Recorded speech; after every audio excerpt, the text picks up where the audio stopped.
తాజా వార్తలను అందించే ప్రెస్ న్యూస్ కి స్వాగతం.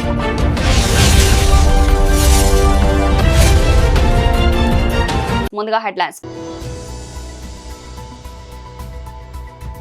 బీజేపీ రాష్ట్ర అధికార ప్రతినిధి శ్రీ పోరెడ్డి కిషోర్ గారు మీడియాను ఉద్దేశించి ప్రసంగిస్తున్నారు.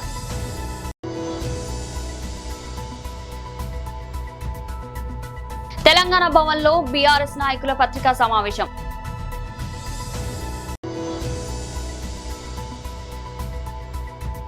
వైఎస్ఆర్సీపీ రాష్ట్ర జాయింట్ సెక్రటరీ మరియు ప్యానలిస్ట్ శ్రీమతి నాగమల్లీశ్వరి ప్రెస్ మీట్.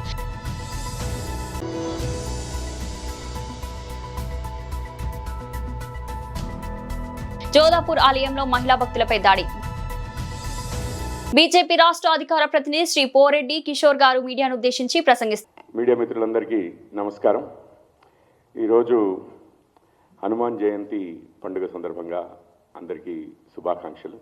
మీకు అట్లాగే మన రాష్ట్ర ప్రజలందరికీ కూడా.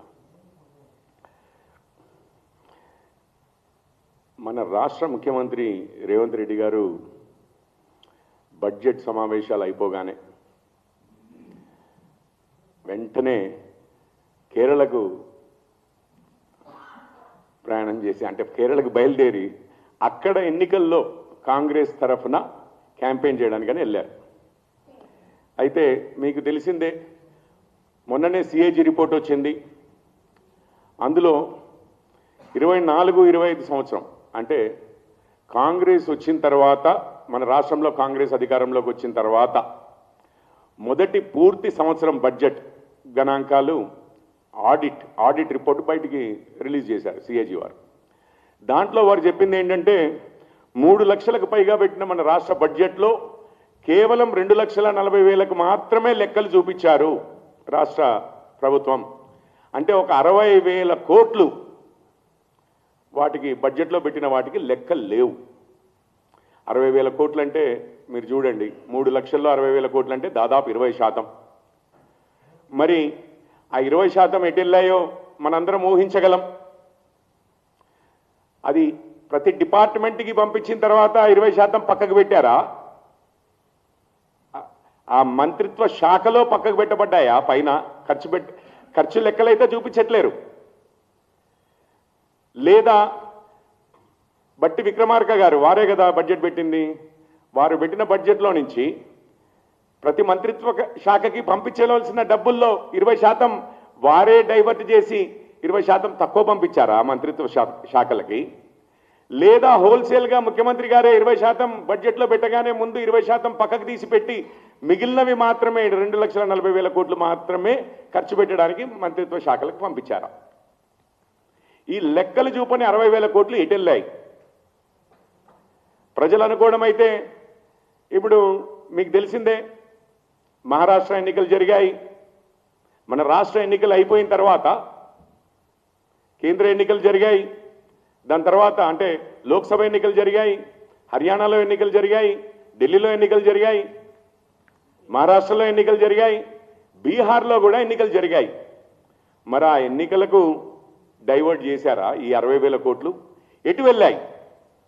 ఇదే వాదాన్ని, ఇదే ప్రజల్లో ఉన్న అనుమానాన్ని బలపరుస్తూ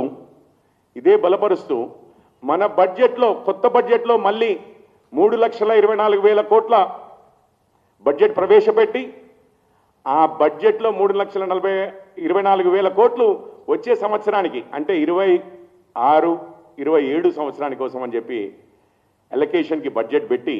తెలంగాణ భవన్లో బీఆర్ఎస్ నాయకుల పత్రికా సమావేశం. సభా నిర్వహణ జరిగినటువంటి తీరు చూస్తే ఏ ఒక్క సమస్య మీద బడ్జెట్ సమావేశాలకు అందరికీ తెలిసినటువంటి విషయంతో పాటు, అంటే గతంలో శాసనసభ శాసన మండలి సమావేశాలు జరిగినప్పుడు ఒక రాష్ట్ర ప్రభుత్వానికి చట్ట సభల సమావేశాల సందర్భంగా అత్యంత కీలకమైనటువంటి ఘట్టం బడ్జెట్ సమావేశాలు. బడ్జెట్ సమావేశాలు ప్రారంభమైన మరుక్షణం నుండి బడ్జెట్ సమావేశాలు ముగిసేంత వరకు కూడా ప్రజలు చాలా ఉత్కంఠతతో రోజువారీ కార్యక్రమాలని వీక్షిస్తారు. ప్రజల ఆశలు నమ్మకాల మీద నీళ్లు చల్లి తూతురు మంత్రంగా వ్యవహారాన్ని నడిపి వాళ్ళు అనుకున్నటువంటి ఎజెండాకు మాత్రమే పరిమితమై, శాసనసభ అంటే అధికార పార్టీ తన ఇష్టారీతిగా సభను నిర్వహించడం కాదు. శాసనసభలో శాసన మండలిలో ప్రతిపక్షాలు ఇతర గౌరవ సభ్యుల సూచనలను కూడా పరిగణలోకి తీసుకొని ప్రజా శ్రేయస్సు, ప్రజా అవసరాలు, వాటి తక్షణ అవసరాలను దృష్టిలో ఉంచుకొని అనేక విషయాలను అనేక సందర్భాల్లో గతంలో చర్చించినటువంటి సాంప్రదాయం ఉన్నది. చాలా గొప్పగా ప్రజలకు రిలీఫ్ దొరికినటువంటి సంఘటనలు కూడా ఉన్నాయి.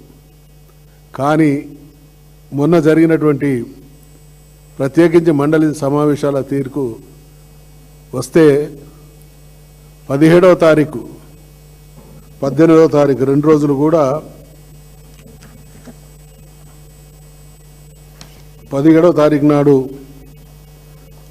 గవర్నర్ గారి ప్రసంగానికి కృతజ్ఞతలు చెప్పేటువంటి తీర్మానం చర్చ ప్రారంభమైంది. 18వ తారీఖు నాడు ముగిసింది.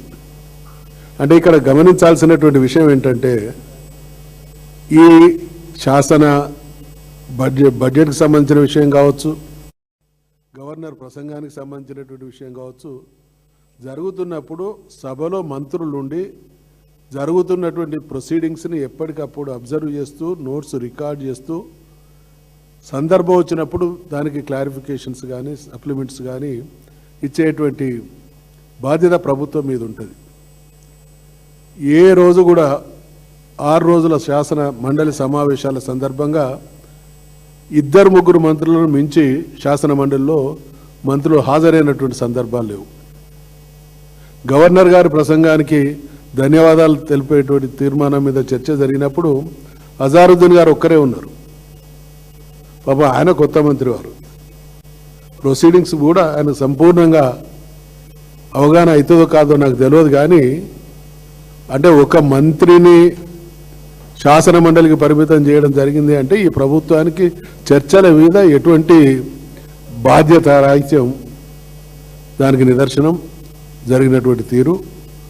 2వ రోజు చర్చల తర్వాత దాదాపు 4 గంటల ప్రాంతాన సభను వాయిదా వేయడం జరిగింది. వైఎస్ఆర్సీపీ రాష్ట్ర జాయింట్ సెక్రటరీ మరియు ప్యానలిస్ట్ శ్రీమతి నాగమల్లేశ్వరి ప్రెస్ మీట్. జ్ఞానం కూడా నీకు లేదు అని అంటే మరి నువ్వు ఆ స్థాయిలో ఉండి నువ్వు దిగజారిపోయి మాటలు మాట్లాడుతుంటే నీలాగా దిగజారి మాట్లాడడం అనేది మాకేం పెద్ద పని కాదు.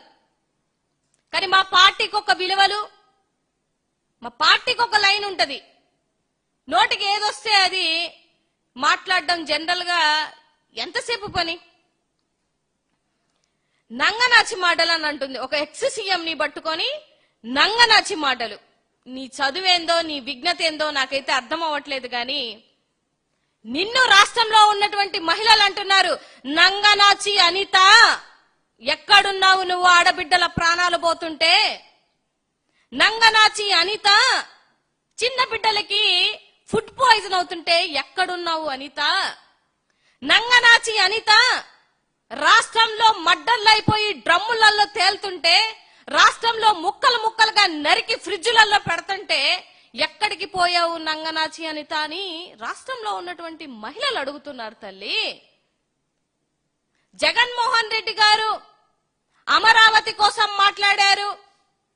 సైకో అంటున్నావు, కామెడీ సైకో అంటున్నావు, పులివెందుల ఎమ్మెల్యే అంటావు. మరి నువ్వు కూడా పాయకరావుపేట ఎమ్మెల్యేవే కదా. సబ్జెక్ట్ మీద మాట్లాడడం అంటే సబ్జెక్ట్ మీద మాట్లాడడం చేతగాక వ్యక్తిగత దూషణలకి దిగుతాము, ఇదే మా సాంప్రదాయము, మా పార్టీ విలువలు ఇవే అని మీరు మాట్లాడితే ఎంతకన్నా చేసేది ఏమీ లేదు. ఎందుకంటే మీలాగా మేము దిగజారి మాట్లాడలేమే. చదువుకున్నాం, మాకొక విజ్ఞత ఉంది, మా పార్టీకి ఒక లైన్ ఉంది. మా జగన్మోహన్ రెడ్డి గారు అంతకన్నా లైన్ దాటి మాట్లాడొద్దమ్మా అని మాట్లాడతారు. కాబట్టి మీలాగా దిగజారిపోయేటువంటి రాజకీయాలు చేయలేము, మాటలు కూడా మాట్లాడలేము. ఆయన చెప్పింది ఏంటి? అసలు ఆయన చెప్పింది అర్థం చేసుకున్నటువంటి జ్ఞానం అనే ఏడ్చిందా అక్కడ ఎవరికైనా? ఎవరికి లేదు. ఇవాళ మావి గన్ను, వెన్నుపోటు అంటున్నావు, ఇంకోటి అంటున్నావు, ఏదో కత్తిపోటు అంటున్నావు, బాబాయ్ పోటు అంటున్నావు. మీ పార్టీలో విలువలు, మీ పార్టీలో వెన్నుపోట్లు, పార్టీ ఎవరితో పెట్టుకొని లాక్కున్నటువంటి మీ తీరు నేను చెప్పేది ఏముందమ్మా, రాష్ట్రంలో ఉన్నటువంటి అందరికీ తెలుసు. ఇంకా గన్ అన్నావు, ఆ గన్నుతో కాల్పులు కాల్చిన వాళ్ళు ఎవరు, ఆ కాల్పులు కాల్చిన వాళ్ళకి భిక్ష పెట్టింది ఎవరు అనేది అందరికీ తెలుసు. సో ఇవాళ రాష్ట్రంలో ఉన్నటువంటి మహిళల మీద నీకు ఏ రోజు ఒక కన్సర్న్ లేదు. ఒక డమ్మీ హోంమంత్రి పదవిలో ఉండి నోటికి ఏదొస్తే అది నేను మాట్లాడతాను, చెల్లుబాటు అవుతుంది అనుకుంటే ఇక్కడ ఎవ్వరూ ఊరుకునే వాళ్ళు లేరు. మా నాయకుణ్ణి, మా జగనన్నని మాట్లాడేటప్పుడు ఈసారి కాస్త నోరు ఒళ్ళు అదుపులో పెట్టుకొని మాట్లాడు అనితక్క. రాజస్థాన్ లోని ప్రముఖ పుణ్యక్షేత్రం జోధ్పూర్ బాలాజీ ఆలయంలో దారుణం చోటు చేసుకుంది. దైవ దర్శనానికి వచ్చిన ఇద్దరు మహిళలపై కొందరు వ్యక్తులు దాడి చేశారు. గర్భగుడి సమీపంలోనే వారు జుట్టు పట్టుకుని నేలపై ఈడ్చుకెళ్లి కొట్టారు. ఈ అమానుష ఘటనకు సంబంధించిన వీడియో సోషల్ మీడియాలో వైరల్ కావడంతో తీవ్ర దుమారం రేగుతుంది. స్థానికుల సమాచారం ప్రకారం ఆలయంలో దర్శనం కోసం ఉన్న క్యూ లైన్ లో రెండు వర్గాల మధ్య చిన్నపాటి వాగ్వాదం మొదలైంది. ఇది కాస్త తీవ్రమైన ఘర్షణకు దారితీసింది. దీంతో ఆగ్రహంతో రెచ్చిపోయిన ఓ వర్గానికి చెందిన కొందరు పురుషులు ఇద్దరు మహిళలపై విచక్షణ రహితంగా దాడికి దిగారు. నిందితులు వారి జుట్టు పట్టుకుని ఈడ్చుకెళ్లి కాళ్లతో తన్నారు. మహిళల్ని కొట్టొద్దు, కాపాడండి అంటూ బాధితులు ఆర్తనాదాలు వేస్తున్నా ఎవరు పట్టించుకోలేదు. ఆ సమయంలో అక్కడ చాలా మంది భక్తులు ఉన్నప్పటికీ దాన్ని అడ్డుకునేందుకు ఎవరు ముందుకు రాలేదు. కొందరు భయంతో చూస్తూ నిల్చగా మరికొందరు ఈ దృశ్యాలను తమ ఫోన్లో చిత్రీకరించడం గమనార్హం. వెంటనే రంగంలోకి దిగిన పోలీసులు కేసు నమోదు చేశారు. వీడియో ఫుటేజ్ ఆధారంగా నిందితులను గుర్తించి కొందరిని అరెస్ట్ చేసినట్లు తెలిపారు.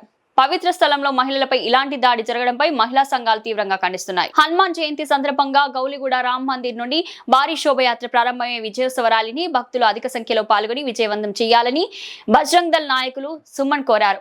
అడ్మికేట్ హనుమాన్ దేవాలయంలో ప్రత్యేక పూజలు నిర్వహించారు. ఈ సందర్భంగా బజరంగ్ దళ్ నాయకుడు సుమన్ మాట్లాడుతూ గౌలిగూడ రామ్ మందిర్ నుండి కాచిగూడ మీదుగా వెళ్లే ఈ విజయోత్సవ ర్యాలీలో ప్రజలు పెద్ద సంఖ్యలో పాల్గొనాలని ఆయన కోరారు.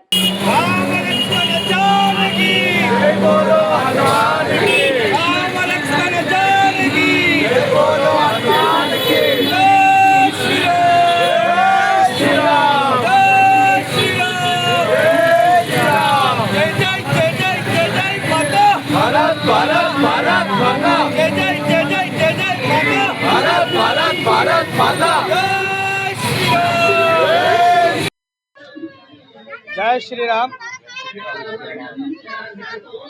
ఈరోజు హనుమాన్ విజయోత్సవ సందర్భంగా హిందూ బంధుమిత్రులందరికీ కూడా విజయోత్సవ శుభాకాంక్షలు తెలియజేస్తూ ఈరోజు విశ్వ హిందూ పరిషత్ బజరంగ్ దళ్ ఆధ్వర్యంలో గౌలిగూడ నుంచి ప్రారంభమైన హనుమాన్ శోభాయాత్ర తాడుమందు వరకు తీయడం జరుగుతుంది. కావున హిందూ బంధువులందరూ ఈ కార్యక్రమంలో పాల్గొని కార్యక్రమాన్ని జయప్రదం చేయవలసిందే కోరుతున్నాము. హిందువులలో ఐక్యత రావాలి, హిందువులంతా సంఘటితం కావాలనే ఉద్దేశంతో ఈ యొక్క కార్యక్రమం చేయబడుతుంది. కావున హిందువులంతా ఈ కార్యక్రమాన్ని దిగ్విజయం చేయవలసిందిగా కోరుతున్నాము.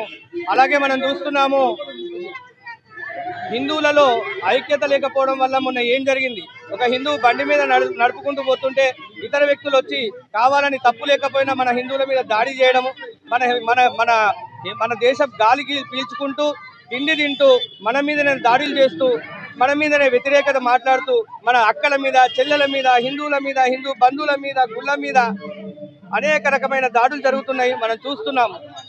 అలానే ఈ యొక్క హనుమాన్ శోభాయాత్ర ఏదైతే ఉందో అది హిందువుల యొక్క ఐక్యత చాటడానికి. ఎందుకు అంటే కులాలకు అతీతంగా మన మీద జరిగే దాడిని ఖండిస్తూ ఈ యొక్క ర్యాలీ చేయడం జరుగుతుంది.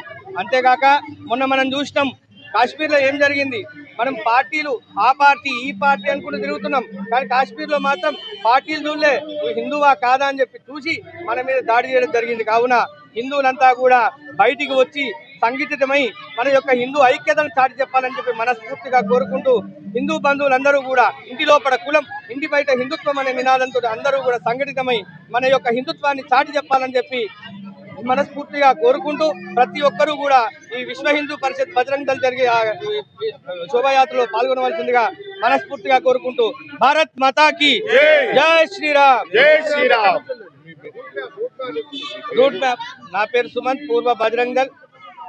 రూట్ మ్యాప్ ఎలా అంటే గౌలిగూడ నుంచి ప్రారంభమై కాచిగూడ మీదుగా, కోటి మీదుగా, మన ముషిరాబాద్ మీదుగా వెళ్తుంది. కావున అందరూ కూడా ఈ రూట్ మ్యాప్ లో పాల్గొని మన యొక్క సంఘటితాన్ని జయప్రదం చేయవలసిందిగా కోరుతున్నాం. కామారెడ్డి జిల్లా కేంద్రంలోని సిరిసిల్ల రోడ్ లో గల మార్వాడి ధర్మశాల ముందు boutique and ladies tailor association ఆధ్వర్యంలో నిరసన చేపట్టారు. ఈ సందర్భంగా వారు మాట్లాడుతూ సిద్దిపేటకు చెందిన ఓ వ్యాపారి కంప్యూటర్ వర్క్ బ్లౌజ్ తక్కువ ధరలకు విక్రయిస్తున్నారన్నారు. లక్షల రూపాయలు వెచ్చించి కంప్యూటర్ యంత్రాలు, కుట్టు మిషన్లు ఏర్పాటు చేసుకుని వ్యాపారం చేస్తూ కుటుంబాన్ని పోషించుకుంటున్నామని చెప్పారు. ధర్మశాలలో 1000 రూపాయలకి 5 బ్లౌజులు ఇవ్వడంపై ఆగ్రహం వ్యక్తం చేశారు. అందుకే ధర్మశాల ముందు ధర్నా చేస్తున్నామని తెలిపారు. విషయం తెలుసుకున్న పట్టణ సీఐ నరహరి ఘటనా స్థలానికి చేరుకుని విక్రయాలు నిలిపివేయడంతో లేడీస్ టైలర్లు ధర్నా విరమించారు.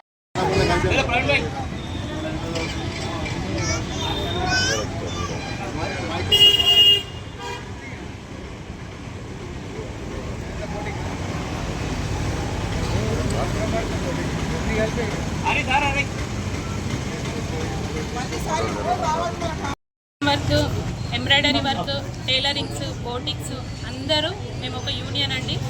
నాన్ లోకల్ వాళ్ళు వేరే ఊరు నుండి వచ్చి ఇక్కడ రీటైల్గా చాలా తక్కువ రేట్కి అమ్ముతున్నారు. మేము లోకల్లో ఉండే వాళ్ళకి బాగా అంటే బాగా ఇబ్బంది అవుతుంది. మేము ఇంత ఈఎంఐలు పెట్టుకొని రెంట్లు పెట్టుకొని ఫ్యామిలీస్ నడవాలంటే చాలా కష్టమైపోతుంది. ఇంత ఒక 100 రూపాయలకి వాళ్ళు అమ్మేసి వెళ్తున్నారు.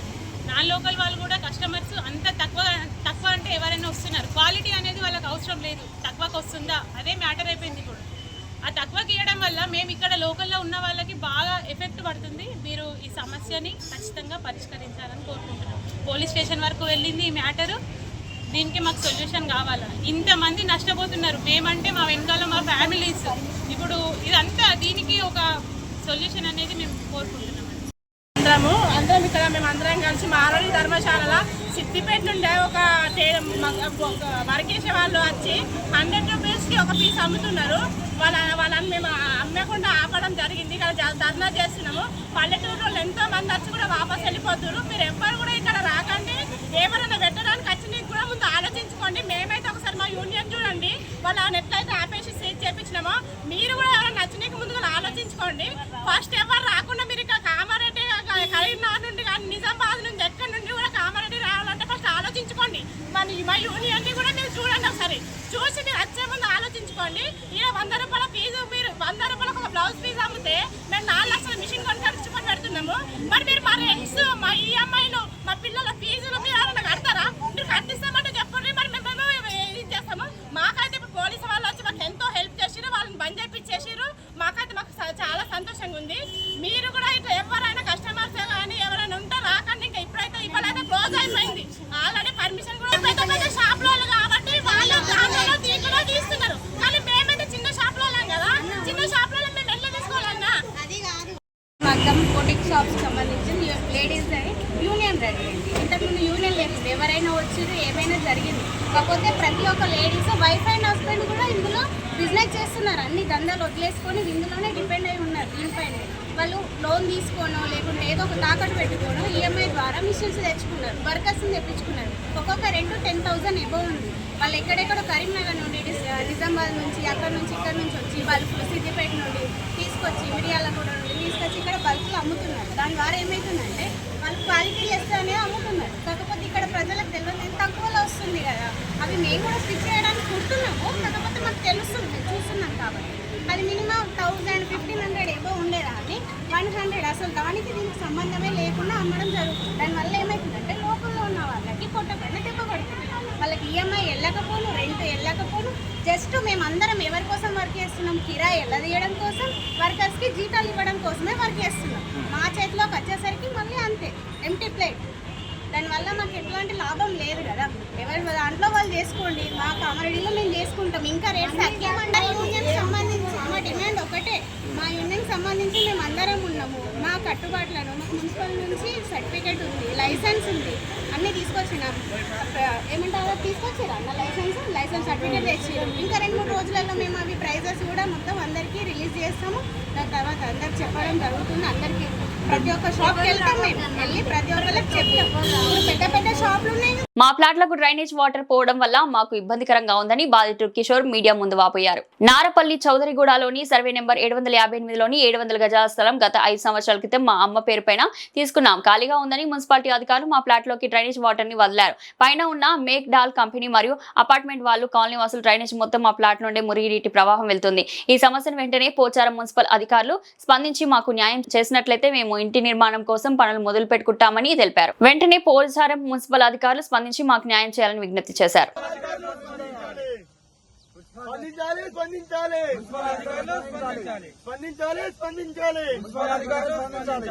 మున్సిపల్ అధికారులు ఎమ్మడే మా ప్లాట్లకు వచ్చే మురికి నీళ్ళు. మా అమ్మ పేరు రేణుక. గతంలో మేము ఇక్కడ ల్యాండ్ తీసుకున్నామండి. ఇది నారపల్లి సర్వే నెంబర్ 758లో ల్యాండ్ తీసుకున్నాం. అంతకుముందు ఇక్కడ వాటర్ ఏమి లేవు. రీసెంట్ గా ఈ మెక్డానల్డ్స్ నుంచి మొత్తం పైనుంచి వచ్చే వాటర్ మొత్తం అక్రమంగా మా దాంట్లోకి వదిలేశారు. వాటర్ మా ఫ్లాట్లోకి ఇప్పుడు ఇల్లు కట్టుకుని వచ్చేసరికి మొత్తం వాటర్ మొత్తం జిహెచ్ఎంసీ వాటర్ మొత్తం అట్లా ఫ్లో అవుతుంది. మొత్తం మురిగినీరు మొత్తం ఫ్లో అవుతున్నాయి. దీన్ని ఎట్లా చేసి అధికారులు స్పందించాలని కోరుతున్నాము. ఇప్పుడు ఇల్లు కట్టుకోవాలని కూడా ఇబ్బందిగా ఉంది. మొత్తం వాటర్తోని ఇబ్బంది అవుతుంది. స్పందించాలని కోరుతున్నాము. మీరు అధికారులకు ఇప్పుడు చూసుకున్నాం. మొత్తం 5 years అవుతుంది. మేము కొన్ని అటు చేసామంతే. ఇప్పుడు డెవలప్ వచ్చేసరికి మొత్తం వాటరే ఉన్నాయండి. అలా మీరు అధికారులను ఏం కోరుతున్నారు? అధికారులను తక్షణమే ఈ వాటర్ ఆపాలని కోరుతున్నాం. పైన వచ్చే మెక్డానల్డ్స్ నుంచి వచ్చే పైన వాటర్ మొత్తం ప్రాపర్ గా డ్రైనేజ్ సిస్టమ్ వేయాలని కోరుతున్నాము. తక్షణమే చర్యలు తీసుకోవాలని కోరుతున్నాం. బులెటిన్ ముగించే ముందు హెడ్లైన్స్ మరోసారి. బీజేపీ రాష్ట్ర అధికార ప్రతినిధి శ్రీ పోరెడ్డి కిషోర్ గారు మీడియాను ఉద్దేశించి ప్రసంగిస్తున్నారు.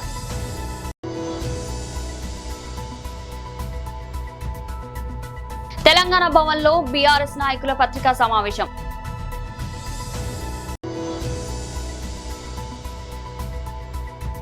వైఎస్ఆర్సీపీ రాష్ట్ర జాయింట్ సెక్రటరీ మరియు ప్యానలిస్ట్ శ్రీమతి నాగమల్లీశ్వరి ప్రెస్ మీట్.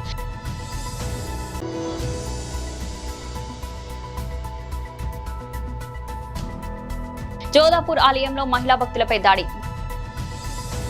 ఇది ఈ రోజు బులెటిన్. మరో బులెటిన్ లో మళ్ళీ కలుద్దాం. అంతవరకు సెలవు. తాజా వార్తలను అందించే ప్రెస్ న్యూస్ కి స్వాగతం.